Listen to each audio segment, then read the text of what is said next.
I noticed the frosting on the rocket itself. However, I do not see the spacecraft and going out past the gantry there. I've just found in our background briefing information the point we need as to why they held this count at 11 minutes before 7. This is the time when all pad personnel would normally be cleared from the pad and into a blockhouse, but by holding it 1 extra minute, they were able to keep them on hand. We go now to Bill Sheehan at the roadblock. He was explaining earlier this morning why it's necessary to have visibility for photographic tracking of the Atlas missile. He recalled how when the first Atlas was fired, there was a cloud cover that approached 90%, and something went wrong with the Atlas missile. It went up into the sky, and they lost telemetric communications with it, but not with the capsule. And it wasn't until after the capsule landed in the water that they realized that they had a serious problem and had to delay the next launch for many months to find out. They would prefer to have the visibility such that photographic records can be kept all the way. Visibility here now, a little more than a mile, but not much. This is Bill Sheehan at the roadblock, Cape Canaveral. Bill Sheehan, of course, is at one of the forward positions. There are two out there, and we'll be hearing from the other reporters shortly. One of the forward positions much closer to the rocket and capsule than we are. However, we've just been able to get a camera view and a close-up view of the rocket and capsule, and the position at the moment is this. It is being fueled. LOX is pouring off the top. In other words, it is at readiness for a 15-minute resumption of the count, and the escape tower is in position. The pad looks totally deserted, although the alarm had not been given. The time for the alarm had not been reached in the count, but the pad is totally deserted, so that Malcolm Scott Carpenter is now alone on top of that 130-ton load of aluminum and explosive fuel waiting to go. He also has this opportunity, and it's called for at this point in the count, of making a complete checkout of his electronic systems in the capsule with his Capcom communicator at the Spacecraft Control Center. Another astronaut, another man who's been in space, Virgil Gus Grissom. Jay? He's also being kept posted on the count by his backup pilot, Wally Schirrar, who occupies the position of Stoney in the blockhouse at the moment. And we might explain this, Merrill. The roadblock is about 3,000 feet away, and this is where everyone in that area are pulled back. No traffic is allowed in there. They stay here and watch the launch at that time whenever it takes place. This is to clear completely the launch area for safety. The only personnel within that roadblock area now, within 3,000 feet of the rocket itself, are the people, the launch crew inside the blockhouse, where the test conductor is sitting there patiently at the moment, waiting to resume his count when this fog has cleared. From a technical standpoint this morning, this has been a very smooth count. Everything has gone fine to the best of our knowledge, and it's indeed surprising because so many parts, so many things can go wrong. For example, over 300,000 complex parts in the rocket alone. And this is a lot of wiring and plumbing to deal with as these people have to, not to mention the fact that the worldwide network of tracking stations are tied into the Mercury Control Center here on Cape Canaveral, and all the things with the weather being a big factor too. We're now at T-minus 11 minutes and holding for fog that seems to be burning off. The sun is about an hour and a half high here at the moment. And we'll be back in a moment to An American in Orbit. Another history-making... And this is Eric DeMornay standing by in New York. As you've heard, there is a hold on the launching because of this rather heavy ground fog. They're hoping that now the sun is getting higher into the sky that it will burn it off, but that may take some little time yet. Meanwhile, Commander Scott Carpenter is in the capsule. Technically, every system is in perfect order, so it shouldn't be very long before we hear further news of an advance on the time. Meanwhile, there are quite a lot of scientific aspects to these manned flights, and one of the most fascinating ones, I think, is the medical one. For example, scientists are not concerned only with the stresses placed on the human body in space travel, but by their effect on the tiny organisms, germs and viruses that a person usually carries about with him. And because of the unusual conditions that wait this flight, some of these organisms may develop new and lethal potentialities. Some scientists fear, for example, that even the common cold could become a killer in space. This is one of the things that's being studied at a special school, the School of Aerospace Medicine at Brooks Air Force Base in Texas, where experiments have been made into what happens to the human body under stress. Well, this is one of the things that the doctors on the space team will be studying also in Commander Carpenter's reaction to his flight through space.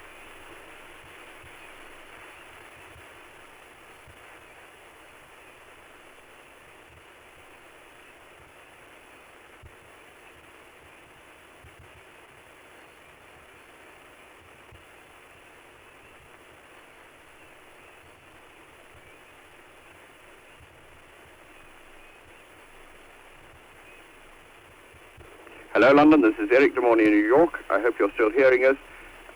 As you've heard from our end, there is a hold on the space flight. We should be going over to NBC again for the direct commentary fairly soon, but in the meanwhile, we're handing back to you.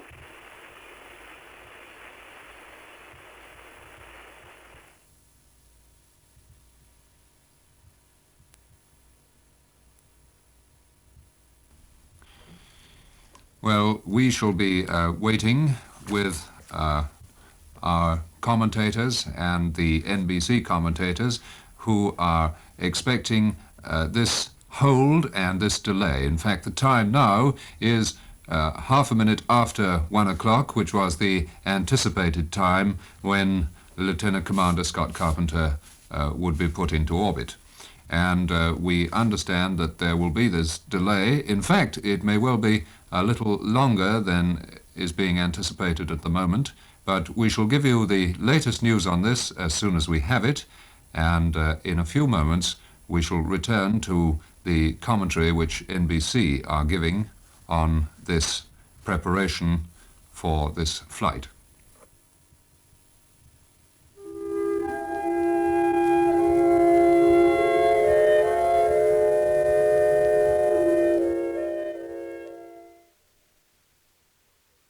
To deploy his people if the flight doesn't go as planned and is ended in the Cape area.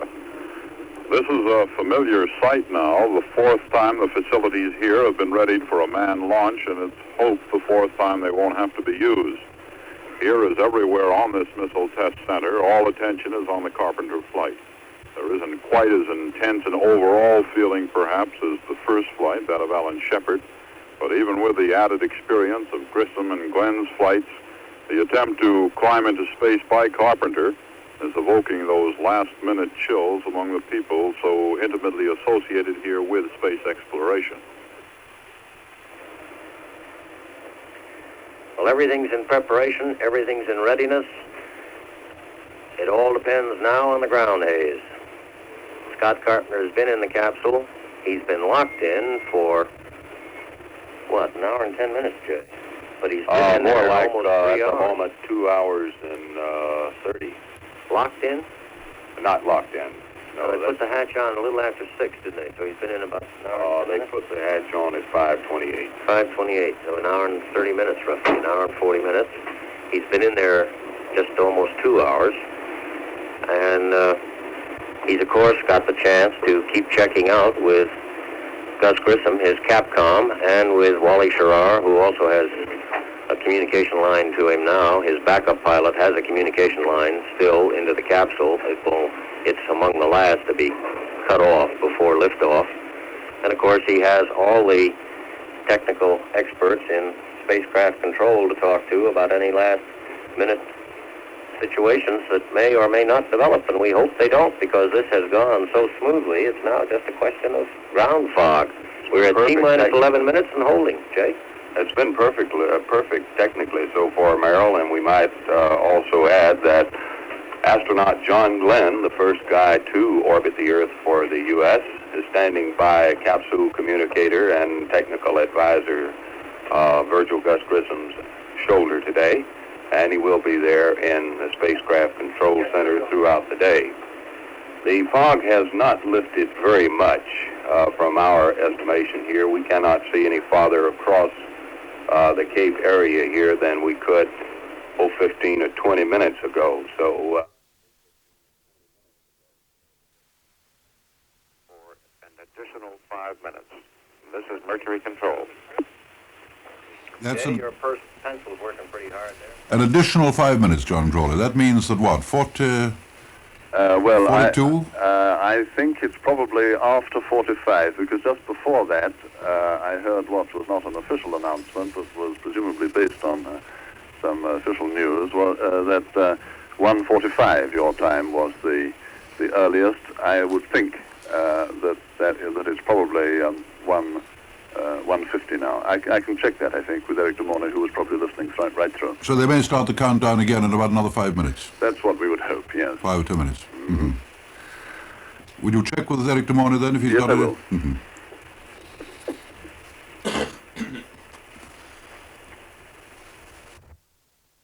also one at T-minus 18 seconds. So we could have that launch within the next 15 minutes very easily. The cloud cover now from the fog that was on the ground is several hundred feet high. Of course, it seems to be pouring in from the ocean. Just how much we have down there, we don't know. We can barely make out the rocket and the gantry, the spacecraft, from here. However, the sun is burning this off, apparently, with rapid speed. Now we go to Herb Kaplow at the forward medical area. Two models of spacecraft, of capsules, lying near the amphibious vehicles hangar at the forward medical station, or just a few yards away from it, are symbolic in a sense of the detailed training, preparation, and coordination of the various facets of this complex operation of a space flight. They're used in training the recovery forces in the launch area to retrieve the spacecraft and take it back to the forward medical station. Sometimes they may be opened actually to retrieve the astronaut and pull him forth from the capsule. The helicopters themselves, which would have been training with these capsules, are now getting their engines going again as launch time approaches. The whir of the engine sending a breeze across the scrub brush as launch time comes very close. Herbert Kaplow at the forward medical station, Cape Canaveral. What'd you figure that out to? Because I was figuring something else out. The launch time now with its corrected count. 7:45 a.m. Eastern Standard. That is now 8 minutes and 20 seconds from now. Yeah, but in about 3 minutes, we should get the built-in hold at T-minus 5 minutes for a systems check and the first of the go or no-go decisions on the technical side of this thing, right? That's correct, Merrill. Another last-minute check at T-minus 18 seconds. Now let's go over to Bill Sheehan at the roadblock.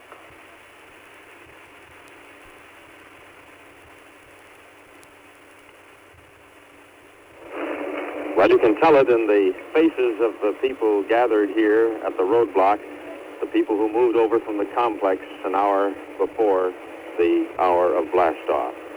It may have been a routine and calm countdown, and the preliminaries may have been that way, but I don't think it's possible to be casual at this hour as the Atlas sits there now about 7 or 8 minutes to liftoff.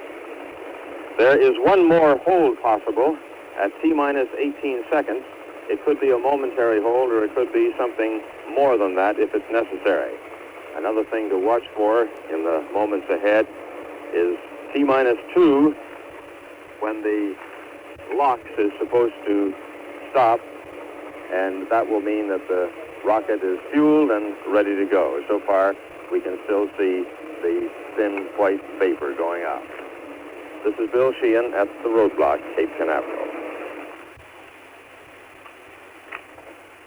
And as we just heard from Bill Sheehan, there are 2 more built-in holes in this count, and we expect another one momentarily at T-minus 5 minutes for the first of the go or no-go decisions. This is a technical decision. All the systems will be checked out, including all the range stations around the world, and then the count will be resumed down to the T-minus 18 that Bill Sheehan spoke of, which is a critical point in the final, well, what's the word I want? The final divorce of the Atlas missile from its land base, with the exception of 6 umbilical cords, 1 on the outside and 5 underneath that still have to be drawn in, right?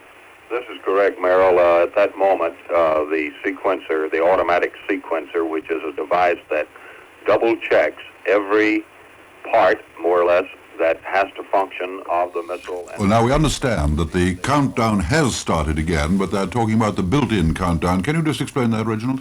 Yes, the position about these built-in points is that at T-minus 5 minutes, it's so arranged that they can make a go or no-go decision in American phraseology. It's arranged so that they can hold for a period at T-minus 5 minutes, and then there's a similar position at T-minus 18 seconds, as Merrill Muller explained, at which once again they can hold everything for a limited period of time. I see. Well, the count is on, so we better hear what the latest news is from NBC. Control.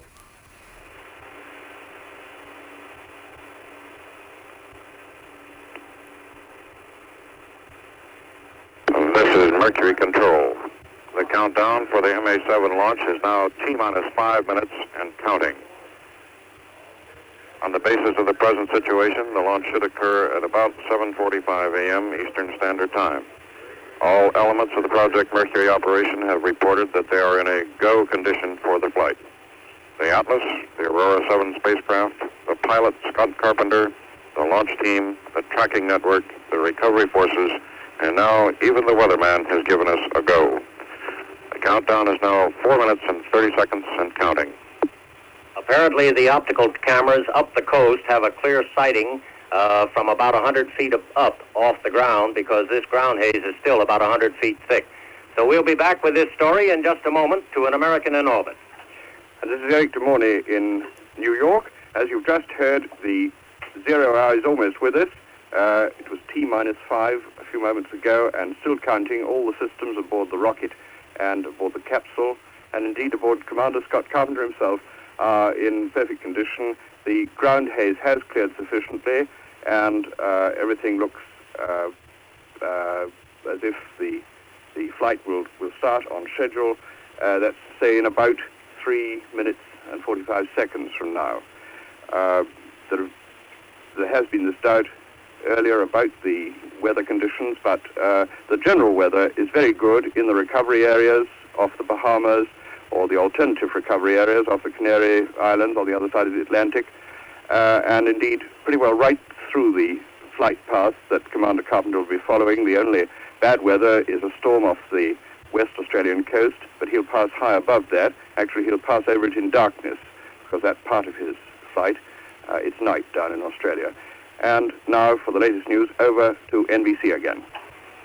This is Jay Barbary, along with Merrill Muller, at our observation post for NBC News for the coverage of the second American into orbit. The orbital flight of astronaut M. Scott Carpenter scheduled in 3 minutes. Now to Colonel Powers. T-minus 2 minutes and 53 seconds and counting.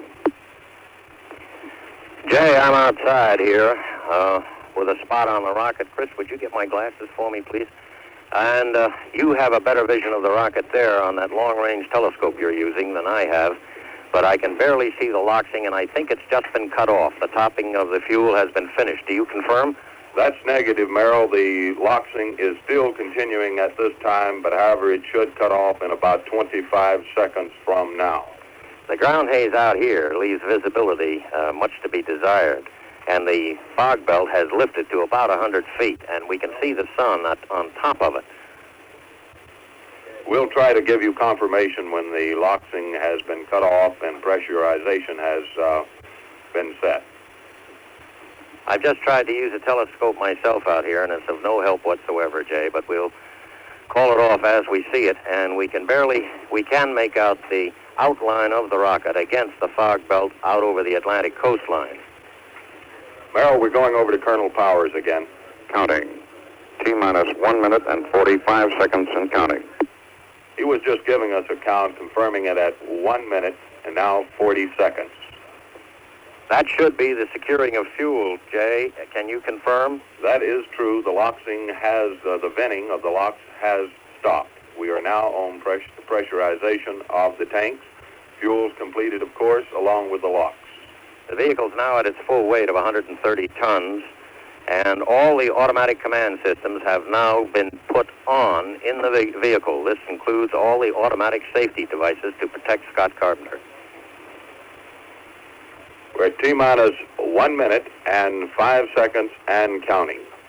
This is where spacecraft control should make its second go or no-go decision. Jay, will you watch for that? Over to Colonel Powers. He just confirmed our information there, Merrill, of 1 minute and counting. We'll have to be quicker on the trigger with him. 50 seconds. We're now down to 45. The main umbilical cord should drop in just about 5 seconds. Will you watch for that, Jay, please? I will, Merrill. However, I don't know if I can confirm that on my scope. I do not have a very good view. We're now at 30 seconds and counting. And the last go or no dis... It is now T-minus 25 seconds and counting. T-minus 23. The last human control has been made. Is retracted. We will now stay on Mercury spacecraft control for the final countdown. Umbilical has retracted. We are T-minus 19 seconds and holding momentarily. We're in that 19-second momentary hold. T-minus 15 and counting. 15 and counting. 10, 9, 8, 7, 6, 5, 4, 3, 3, 2, 1, 0. Ignition. Liftoff. It's a hot red rocket against that gray fog, and it's clean. We can't see the outline of the rocket, but those engine burnings, they've just disappeared in the fog. But we can hear the roar, and the roar still sounds good and true. There it is above the fog bank. It's a very hot rocket. We can see the flame of it against the gray of the fog, and it's lifting clean. It's coming into clear blue sky. Up in the sunlight, beginning to gleam. Straight, good, steady climb. Burning true and pure, red hot now in a blue sky. Just nothing but flame to see. His altitude now is about 10,000 feet, speed about 400 miles an hour. Here's the sound barrier. The G-forces are building up now on Scott Carpenter. He's up about 50,000 feet, speed about 1,240 miles an hour. We're coming up now on the booster separation at any moment. Jay, will you take over, please? We got it back in the control room here, Merrill, and he is now approaching what we call maximum Q. That is where the aerodynamic pressures are the greatest on the Atlas rocket and his spacecraft Aurora 7. He is passing through this. We're watching him on our camera scope here. He is passing through this all right. He is still inside of us in the control center here, and he is moving fine. His rocket has arced over. He is headed for his donut in space, about 100 miles over Bermuda. He is now at T-plus 140. Let's go over to Colonel Powers in spacecraft control. AM Eastern Standard Time here today. The purpose of the flight is to continue the investigation of man's capabilities in space, leading toward manned flight to the moon and return. This is Mercury Control. Jay, I've got it out here for just a second, please. I couldn't see the separation of the boosters, but they've obviously fired and clean. The boosters have not separated yet, Merrill. We're at T-minus 5 seconds and counting on that. They're coming up now. We're going back at V-codes. There should be booster cutoff to Colonel Powers. This is Mercury Control. We have telemetry confirmation of the staging. That is, the booster engine shut down and jettisoned. The pilot has confirmed that he has staging.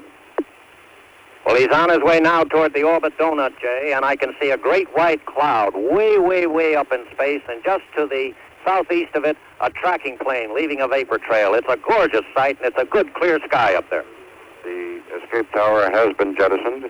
Our telemetry indications here in Mercury Control confirm that the tower has been jettisoned. We're at T-plus 2 minutes and 50 seconds as he speeds towards that donut in space 100 miles over Bermuda, and his turnaround, the turnaround of his capsule to travel by its blunt end backwards, should have begun at this time. His altitude is better than 90 miles. His speed almost 10,000 miles an hour. Along about now, his speed is about half of the build-up. Back to Colonel Powers. Seconds into the flight. Astronaut Carpenter reports his attitude control system, fuel, and oxygen supply are okay. The trajectory of the Atlas is A-OK. The Atlas booster engines have been jettisoned, and the vehicle is now continuing its flight with the sustainer and vernier rocket engines. Cabin pressure has steadied at 5.8 pounds per square inch. The tower has been jettisoned. Altitude 100 miles. Speed better than 10,500. His peak altitude will be over Australia, about 155 up. We're now a minute and 15 seconds away from sustainer engine cutoff. At 3 minutes and 30 seconds, my status is good. Cabin pressure at 5.8 pounds per square inch. The electrical system is steady. His fuel supply and oxygen quantities are as they should be. Speed now about 16,450 miles an hour. At a little better than 100 miles altitude, he is reaching orbital position. 45 seconds until sustainer engine cutoff. He gets the extra 1,000 miles an hour speed right about here because of the Earth's Mercury rotation. control checks of all systems in the MA-7 Aurora 7 spacecraft indicate all systems are go at this time. Astronaut Carpenter reports he is in excellent condition. 20 seconds to sustainer engine Electrical cutoff. power is steady. Fuel supply is up. Oxygen supply is proper. The trajectory is still A-OK. Now 8 seconds. 5, This is 4. Mercury control. We are 4 minutes and 59 seconds, 5 minutes into the flight. All systems are go at this time. Should be SECO at this time. Sustainer engine should have cut off at this moment. We have a report here in Mercury control that the sustainer engine has been cut off. The astronaut reports and confirms sustainer engine cut off. He reports capsule separation. He's over the 6th Pickett destroyer just southwest of Bermuda. Altitude about 105 Mercury miles. control reports that the mission is go. Mercury astronaut Scott Carpenter reports a go. At the point of insertion, Mercury control has just advised M. Scott Carpenter that on the basis of our computations here and telemetry indications, he is good for at least 7 orbits. So M. Scott Carpenter, the second U.S. astronaut, is in orbit at this time. He means the 4th, of course. Oh, I beg your pardon, 2nd in orbit, 4th in space. And he also, Merrill, has a 7 orbital flight. This means that he could stay up 4 7 orbits at the same speed and rate that he's going at now. Of course, he's up for 3. Exactly the same signal that was given to John Glenn at exactly the same time on the clock. Mercury astronaut Scott Carpenter reports he is exercising his control system. He has made his turnaround, and the attitude control system seems to be working properly at this time. The flight surgeon reports his indications are that Scott Carpenter is in excellent condition in space. This, Merrill, is where he will check all 3 of his systems, and he is doing it at this time to make sure that all work properly. He has 3 of them, automatic, what we call fly-by-wire. That's another electrical system using buttons on his right, at his right fingertips. He also has his manual system, which is mechanically connected. This is to hold the Aurora 7 in Astronaut perfect position. Scott Carpenter aboard his Aurora 7 spacecraft reports that he's operating now on the fly-by-wire control system. He has moved his spacecraft around and has positioned the Atlas launch rocket so that it's in the center of his window as he looks out of it. This is Mercury control. 7 minutes and 10 seconds of flight so far. He's right over Hamilton, Bermuda. He's looking at his rocket as Mercury control just reported, Merrill. He has his pistol grip camera, a special one designed, 35 millimeter, to film the rocket falling away if possible. He should also get a better look at this at T plus This is Mercury 11 minutes. control. At this time, we are transmitting retro sequence times to the Aurora 7 spacecraft so that In the event an emergency develops here on this leg of the flight, he will be able to fire his retro rockets to land in a pre-planned landing area. This is Mercury Control. His Atlas booster, by the way, is trailing him by about a quarter to a half a mile. It is also about 30 or 40 feet below him, gradually arcing underneath him, and will pass him over Africa, below him. At this moment, he has about 2 minutes in which to get this information from the Bermuda tracking station before leaving their control when he's over the Atlantic between Bermuda and the Canary Islands. This information is, of course, his retro fire sequence time on his time-elapsed clock. This is Mercury Control. We are now transmitting emergency retro times to M. Scott Carpenter so that if some malfunction develops, you'll be able to select a pre-planned landing area. Once he gets these written down on his flight pad, and in just about 20 seconds, he's going to be allowed to relax for the first time in the last 9 minutes, or if you prefer, in the last 6 hours.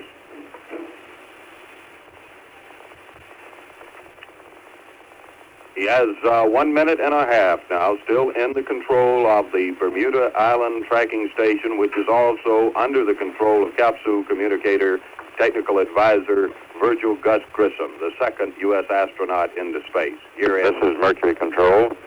We are broadcasting remotely at this time through our tracking station at Bermuda.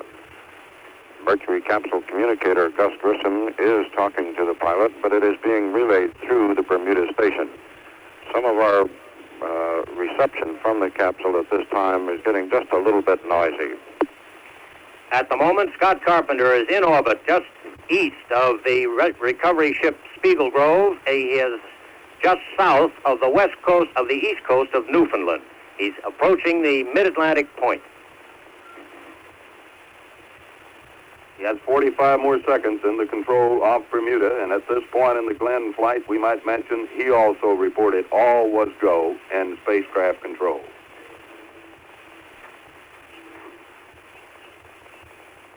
He has now been in the air 10 minutes since liftoff, exactly 10 minutes since liftoff, which was at 7:45:15 Eastern Standard Time. He's approaching the Mid-Atlantic Recovery Force, actually an emergency naval task force, under the United States ship Alokaman. It has 2 destroyers and 12 patrol planes.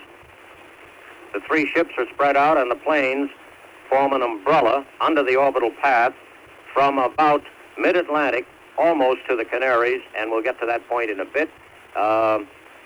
Scott Carpenter will be at mid-Atlantic in just about another minute. Roger. This is Mercury Control.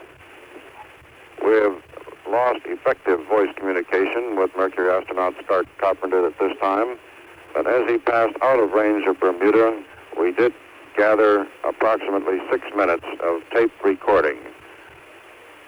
The tape recordings are available now for playing.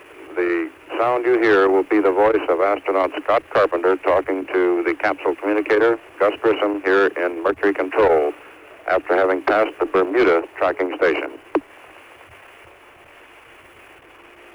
19 seconds. Understand. We're on the count. We're on the count. 15. 10. 5, 4, 3, 2, 1, 0. Liftoff. The clock has started. Roger. Out and clear, Gus. Roger, Aurora 7. Stand by for your time hack. Roger. A little bit of shaking. 4, 3, 2, 1. Mark. Roger, the backup clock has started. Roger, Aurora 7. Clear blue sky. 32 seconds, 9,000.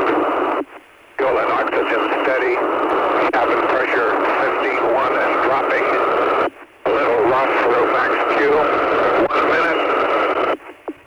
Roger, you're looking good from here, Scott. 25 amps and the power is good. Roger, you're looking good.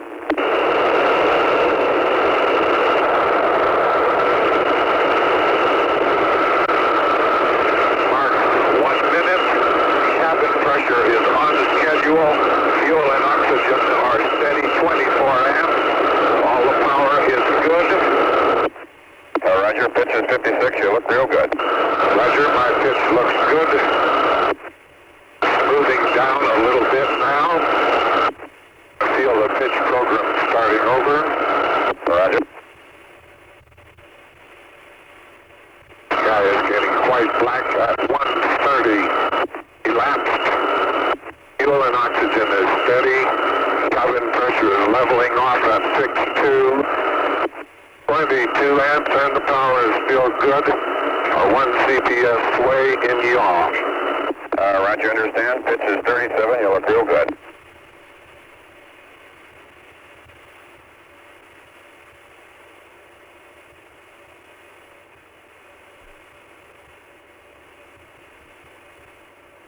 Stand by for staging.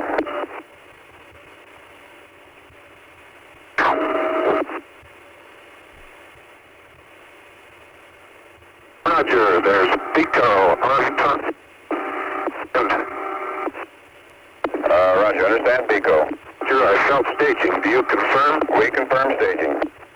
Do you confirm staging? Aurora 7, we confirm staging. Stand by for tower. She peaked at 6.3. Tower is way out. It's gone. The light is green. Going over the Pico check now. Roger, Aurora 7.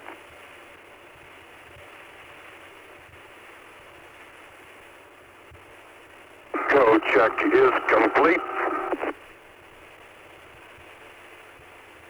Roger, understand. Pico check complete. Is that correct? That is Roger. 3 minutes. Fuel and oxygen are still steady. Cabin is holding 5.8. Power still looks good. My status is good. Roger. Pitch minus 2.5, and you're right on. You're good. Roger. Reading you loud and clear, Gus.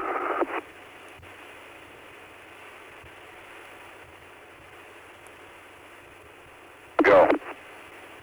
Aurora 7, control center, you are go from... Roger, still reading you broken a little bit. At 3:30, my status is good. Fuel and oxygen are steady. Cabin holding 5.8. Cabin is holding 5.8. Power is good, 25 amp. Roger.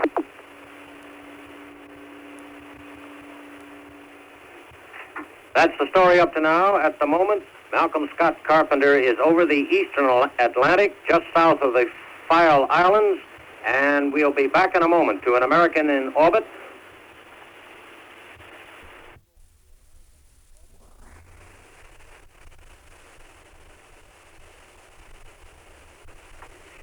We are now coming up. Mark, 3 minutes to retro firing. The space capsule is approaching the California coast. It's about 1,000 miles west of Santa Barbara. The last transmission you heard from that tape made over Hawaii was with the flight director, Chris Kraft, here at Mercury Control and the Hawaiian Capcom. And while Merrill Miller goes out to lunch, we'll continue here with the coverage as we get within 2 minutes and 30 seconds before retro fire time. We'll try to give you those retro fire times. We might tell you there are 3 rockets in the retro package. They fire 5 seconds apart. The first one was scheduled to be fired at 4 hours, 32 minutes, and 34 seconds after liftoff. We now have 4 hours, 30 minutes, and 30 seconds. So we are now down to about 2 minutes for retro fire time. We'll try to give them as they should come. If you recall, astronaut John Glenn said, you know when these retro rockets fire. It felt like they kicked him all the way back to Hawaii. I was just thinking, when that first retro lets go, I wonder if it's going to kick the capsule back into the balloon or kick the balloon up into the capsule. That's a good question. How was lunch? It was fine, thanks. Where are we? 4:30:55 coming up on the clock. We're a minute and a half. Minute and a half. A minute and a half from retro firing, which puts him only about 400 miles off Santa Barbara and rapidly now approaching the coast. The retro firing will be just about off Santa Barbara. We might add too, Merrill, he has just completed his 3rd orbit at this moment. He has completed 3 360-degree circles around this Earth. Now he's going for the 1/5 of an orbit. Mark, 1 minute to retro. He's also, of course, bringing back with him 2 American records. He's the fastest and highest of the astronauts now. and we have a little bit less than a minute to retro, and I got a hunch that Colonel Powers at Spacecraft Control is going to call it off. So let's get over to Colonel Powers.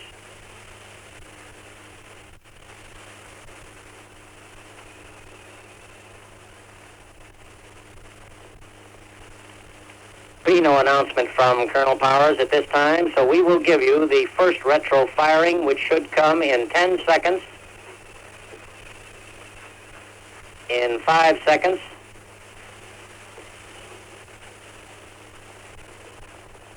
mark. That should have been the first, just over Santa Barbara. Mark again the second, and mark again the third. We should be having some word from Spacecraft Control very shortly that the retros have been fired, that Scott Carpenter has begun his descent. If the corrected times, the last corrected times we had, were right for retro sequence, which was 043234, the last figures read out to Scott Carpenter as he came across the Pacific. This is Mercury Control. We have prepared for the retro firing sequence. Astronaut M. Scott Carpenter is reporting the firing of the retro rockets at this time. The retro rockets are firing at 12:18.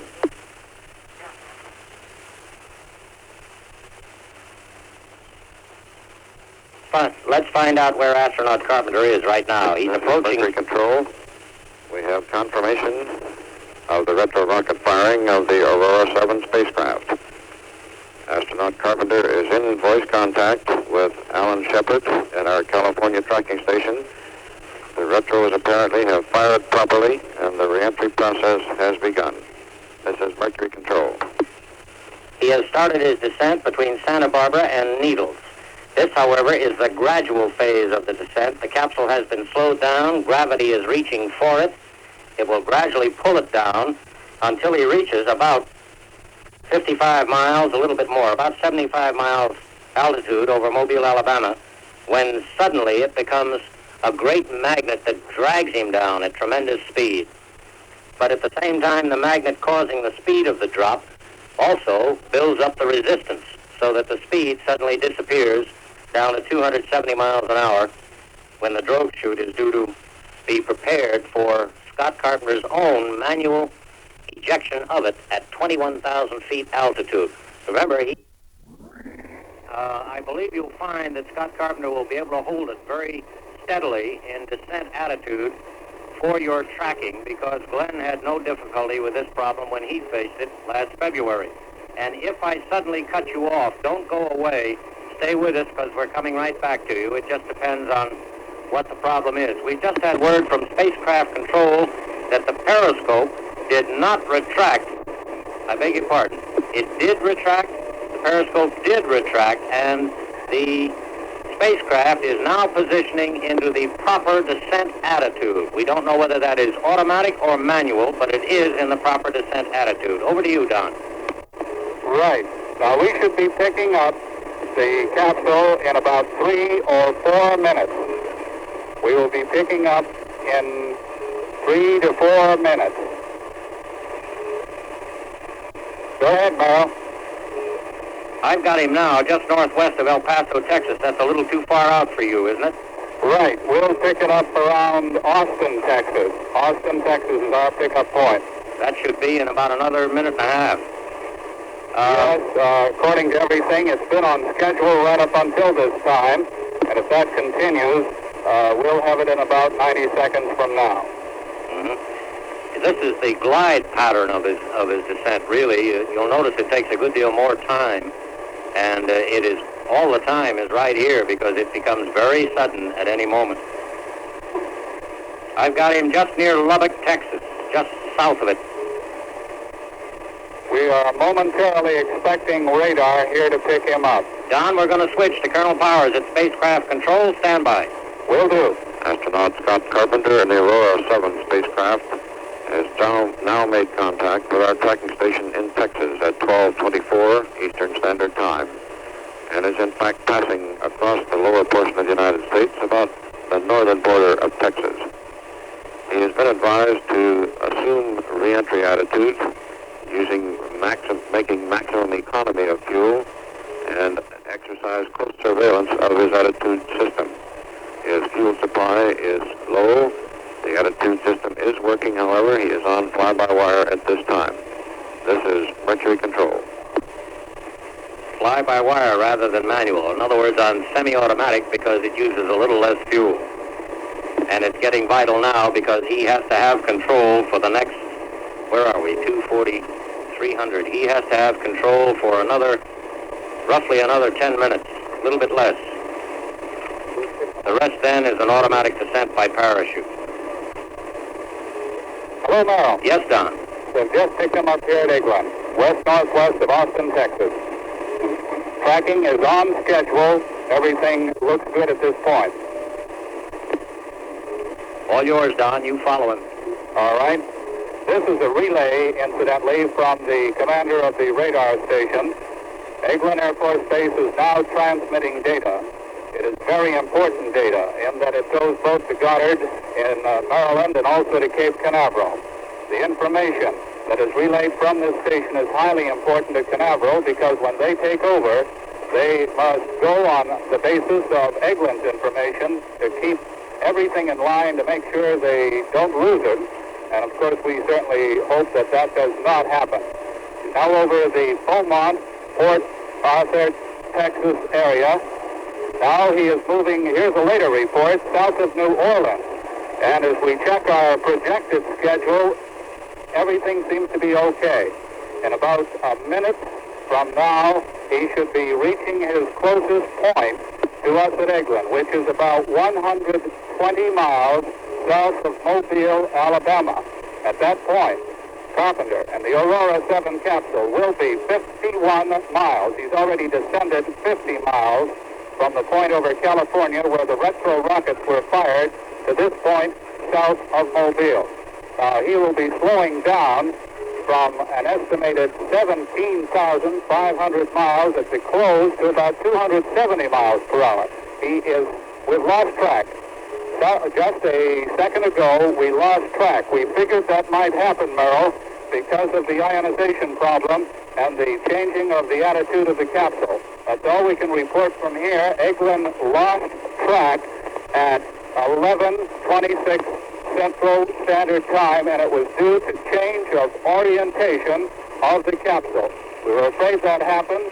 That would happen, and thus that's going to make the job a little harder for Canaveral. Go ahead. Don, whereabouts geographically did you lose him? South of Mobile. South of Mobile. We got him. Correction. We'll make that correct. Over the Everglades. Now, this is nothing to worry about because that is where the Eglin officials presumed they would lose him. Over the Everglades in South Peninsula, Florida. Over the Everglades. In other words, southwest of Palm Beach. Correct. And as was told to me a few minutes ago, they assumed they would lose him at this point, although had the tracking held from Eglin, they might possibly have tracked Carpenter all the way to a little bit southeast of Bimini Island. That would have made the job a little easier, and it's unfortunate that it did happen. However, it was anticipated. Of course, your radar loses its horizon, I gather, a little before the actual passage of the geographic horizon for the capsule. By the clock, we have him now. By the clock, we have him just over the Everglades. But you would have lost him already, I gather, would you not? Yes, that's correct. We go over to Colonel Power. Stand by, Don. His craft reports that he has the horizon in view and has the balloon in view. We've advised him of the weather conditions in the recovery area. We find that there are 4/10 cloud covers. The wave heights are 2 to 3 feet, and the winds are 8 knots in the recovery zone. He has now completed his reentry checklist, during which time he secures all loose items in the cockpit and buttons up for that peak G during the reentry. This is Mercury control. This is Mercury control. Astronaut Scott Carpenter has just reported that he has detected the buildup of the G forces of reentry. Just after that communication, we lost our contact with him, which we expected to do. As the spacecraft comes into the atmosphere, a layer of ionized air builds up around its outside and prevents transmission of radio signals. We are tracking the spacecraft, but are not receiving signals from him. This is Mercury Control. This is that period we told you about where his speed drops off tremendously and his altitude also drops off tremendously. And until we get him lower down and a little slower, it'll take a while to reestablish communication, but geographically we're able to keep track of him by the clock and only by the clock. We'll be back in a moment to An American in Orbit, another history-making event brought to you by Rambler. And this is... We are still attempting to reestablish contact with the Aurora 7 spacecraft. We expect to establish contact momentarily. This is Mercury Control standing by. At this time in the Glenn flight, contact was reestablished 2 minutes before now. He's beyond Nassau.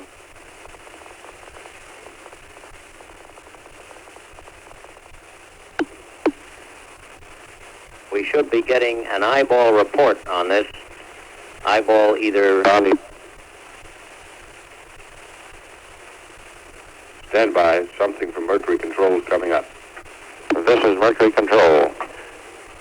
Our data at this time indicates that it is distinctly possible that the Aurora 7 spacecraft may land considerably longer downrange than it was planned. Our present estimate of his landing point may go as far as 200 miles downrange. For that reason, we feel that his ionization period now is over, but he has exceeded the range of our transmission equipment here at Cape Canaveral. We are diverting aircraft into the area, both for the purpose of reestablishing communications and effecting a rescue operation. This is Mercury Control.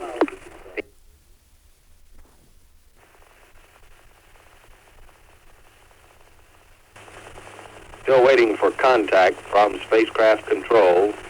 Even with the overflight of this time, the spacecraft should have landed approximately about this time with its chutes out. We have had no confirmation or no contact since the ionization period of the reentry phase. This is where the heat becomes so severe on the spacecraft's ablation shield that it reaches a temperature of 3,000 degrees. This blocks out any transmission whatsoever, either by radio or radar. It suddenly dawned on me, Jay, it's going to take him... We should have had splash just about 30 seconds ago in the area of the Intrepid. But Right. if he's going to fall 200 miles further out, we're going to splash 200 miles further out, he's only doing 270 miles an hour. Mm-hmm. It's going to take him quite a while before he gets down to the ocean.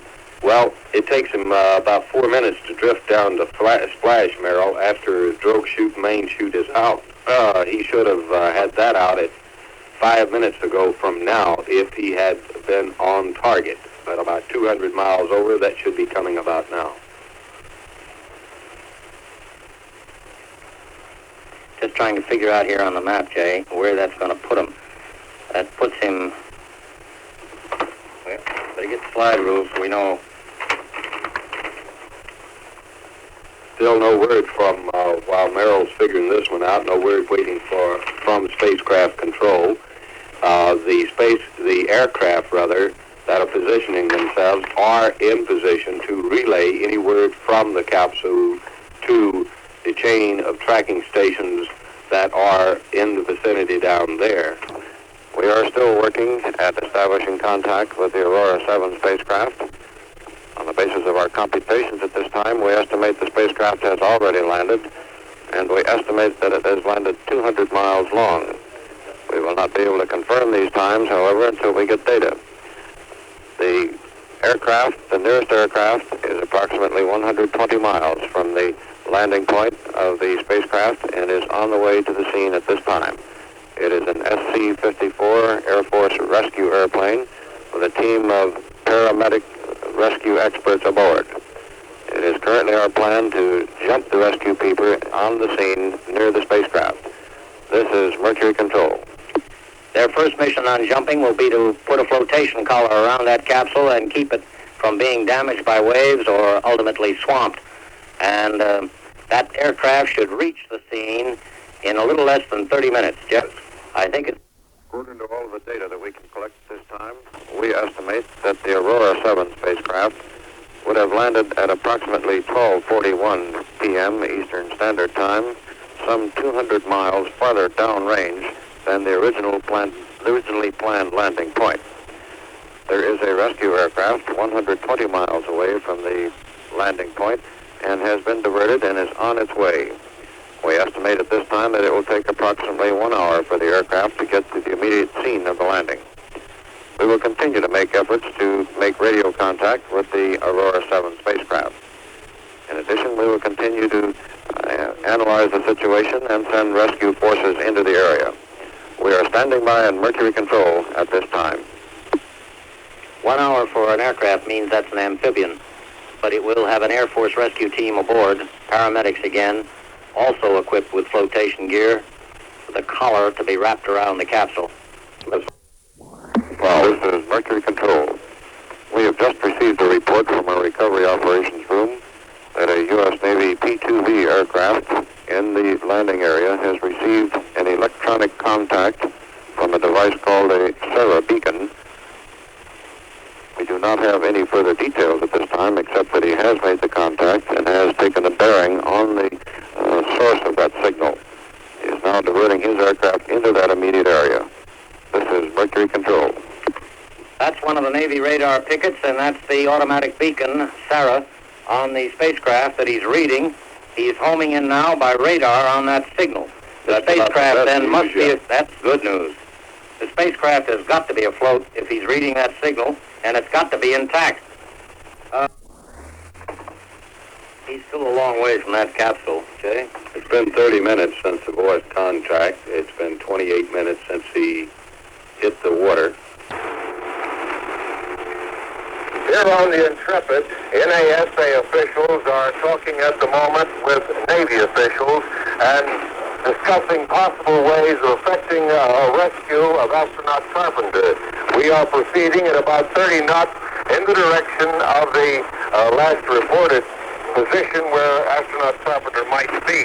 One of the possibilities is the use of the new twin-jet helicopters of the type used by the President. If they are used and if they are converted quickly for a rescue effort, they could possibly get to the scene before any other vessels. This is Mercury Control. We have just received a report through our recovery operations branch that an aircraft in the landing area has sighted the spacecraft and has sighted a life raft with a gentleman by the name of Carpenter riding in it. This now explains why our communications have not been too effective. Astronaut M. Scott Carpenter has been sighted in his life raft alongside of his spacecraft in the landing zone. This is Mercury Control standing by. Well, a cheer went up from here on that one. Oh, boy. He's safe. He's afloat in his life raft, in his own life raft, alongside the space capsule.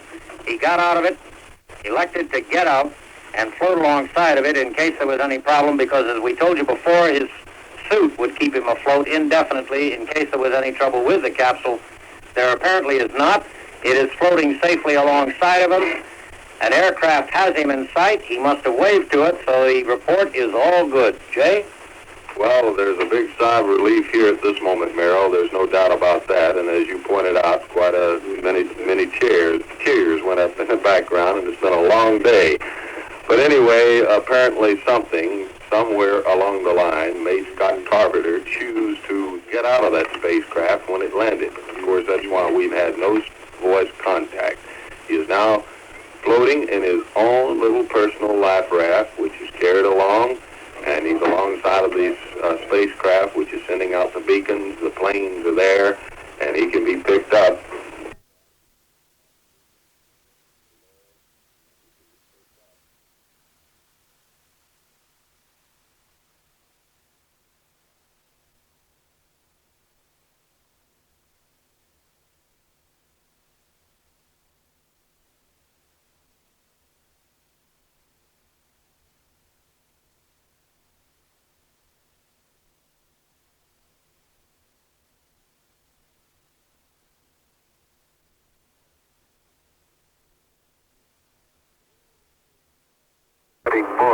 If my temperature were 102. All right, we're reading through the temperature. You're on 61, so it looks pretty good. Roger. As you just heard, Astronaut Carpenter confirms something's floating around up there. He calls them snowflakes.